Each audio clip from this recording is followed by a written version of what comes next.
Bonjour, ici Julienne Aldente. Bienvenue à la grande finale de l'émission La recette gagnante. Un gros défi attend nos deux derniers candidats aujourd'hui. Rappelons tout d'abord qu'au terme de ce défi, le gagnant ou la gagnante remportera un très grand prix. Un accompagnement complet en planification stratégique avec le Centre de formation communautaire de la Mauricie pour que toutes leurs recettes futures soient en accord avec la mission et les valeurs de leur restaurant communautaire. Doré, ganache, votre défi aujourd'hui sera un double défi.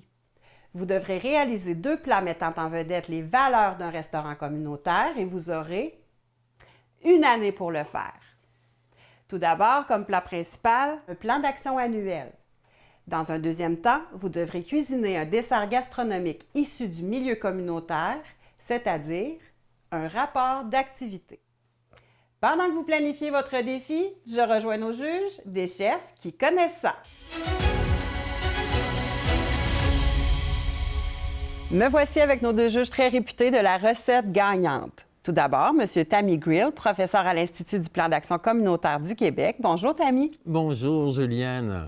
Et Mme Mandeline Cul-de-Poule, propriétaire du sympathique restaurant Le Rapport, dont la spécialité est le rapport d'activité depuis de nombreuses années. Bonjour, Mandeline. Bonjour, Julienne. Tammy, Mandeline, c'est un gros défi aujourd'hui, non? C'est un très gros défi même. Énorme. Pour que les gens comprennent bien le défi à la maison, est-ce qu'il est vrai de dire que le plan d'action annuel présente ce que l'on prévoit faire dans l'année et le rapport d'activité présente un bilan de ce que l'on a fait dans l'année? C'est exactement ça. Exactement. Donc, on pourrait dire que ces 2 recettes sont interreliées?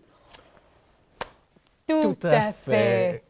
Quels sont les éléments auxquels nos finalistes doivent penser pour réussir leur défi et remporter le Grand Prix? Commençons par le plat principal, le plan d'action annuel. En fait, Julienne, je me demande si les participants vont penser d'intégrer leur plan d'action annuel dans une réflexion plus large, sur un plus long terme, disons 3 ou 5 ans.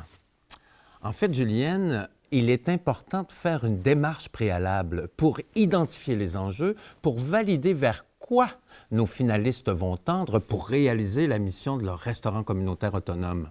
On devra faire goûter le plan d'action annuel aux personnes qui visitent le restaurant, à notre conseil d'administration, aux membres de l'équipe. On devra les impliquer complètement dans la démarche. Il ne faut surtout pas perdre de vue pourquoi et pour qui nous cuisinons. Mandeline Cul-de-Poule, qu'en est-il du dessert, le rapport d'activité? Quels sont les éléments auxquels ils doivent penser pour réussir leur défi? Mais Julienne, le dessert, c'est ce qui termine le repas. Il faut donc que le rapport d'activité soit beau, mais surtout, il faut qu'il soit bon. Il faut qu'il soit clair pour la personne qui le goûte et qu'il représente parfaitement l'ensemble de l'expérience culinaire. Il ne faut pas trop en mettre. Non. Il faut plutôt qu'il y ait un équilibre parfait entre le visuel et le contenu. Disons, Julienne, qu'après l'avoir dégusté, la personne devrait avoir une connaissance plus raffinée du restaurant communautaire et une assez bonne idée des retombées qu'il a eues cette année dans sa communauté et pour ses membres. Merci à vous 2. Allons à la pause. Au retour, nous allons approfondir les 2 plats de ce défi qui s'annonce grandiose.